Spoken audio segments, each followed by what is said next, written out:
Start. Mr. Vice Chairman, I have introduced the bill some time back in respect of a vital matter which has been engaging the attention of various sections of our society. The matter has been discussed by several forums like various political parties, universities, bar associations, state governments, and so on. The matter is regarding what should be the relationship between states and what should be the relation between the center and the states in our polity. The founding fathers of the Constitution advisedly envisaged a two-tier system for the country, one at the center and another at the state level, and they suggested that there should be a coordinating forum to harmonize relations between the union and the states in various fields. India is a very large country and a centralized administration is not compatible with the diversity or the efficiency needed for such a vast country like ours. Article 263 was thought of as a way out to coordinate and harmonize the relations between the center and the states and between the states themselves. Unity and diversity were accepted as natural in a situation like ours, and they provided a device mechanism as apparatus to deal with situations which may lead to conflict or controversy between the states and between the union and the states. Mr. Vice Chairman, India has been divided and divided in the past. The problem of unity was a major concern. At the same time, how to protect the autonomy of the states, the regions, was also important. That was uppermost in the minds of the constitution makers. So, Article 263 was brought in deliberately for this purpose. The constitutional arrangements envisage division of powers between the states and the center, also envisages common subjects which fall within the purview of both the central government and the state governments. 3 lists were drawn up. There is the union list, there is the state list, and there is the concurrent list. But while working this arrangement in the last 4 decades, there has been a persistent tendency of over centralization of power, concentration of power in the union government. The union government has been slowly and steadily taking over some of the functions, some of the powers which legitimately belong to the state governments. This caused tension naturally between the center and the states to a great extent.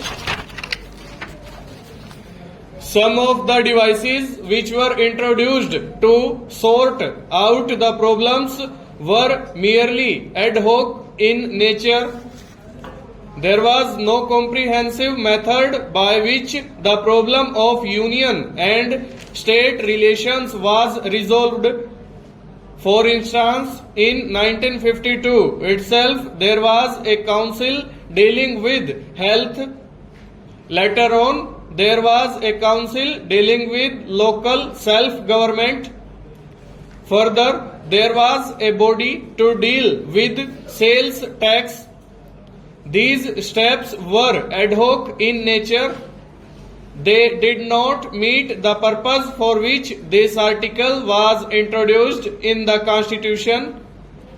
With the enormous increase in the responsibilities and functions of the governments, the conflict between the center and the states became more and more pronounced, and as I said, the power of the center became so large and the center has been usurping the powers and functions which legitimately belonged to the state governments.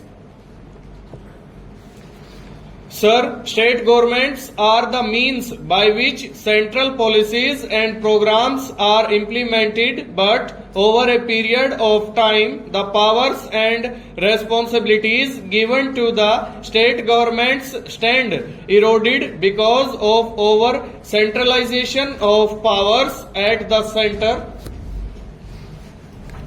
I may give a few examples.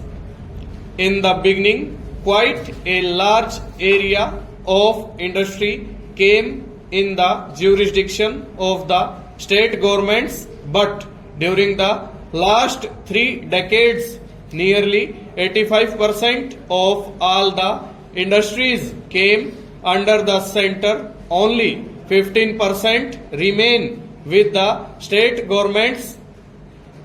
In the case of taxation, all the flexible, elastic sources of revenue came under the purview of the center. The inelastic sources were given to the state governments. In the case of administrative services, all India services, the earlier purpose is not being realized.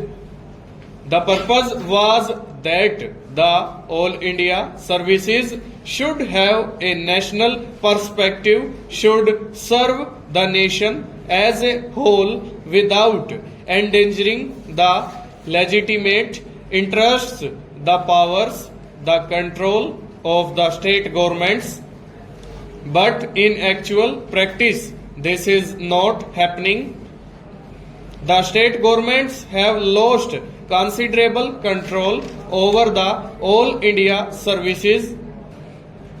They cannot enforce discipline over them, and the All India service personnel working at the state level in a way are a law unto themselves.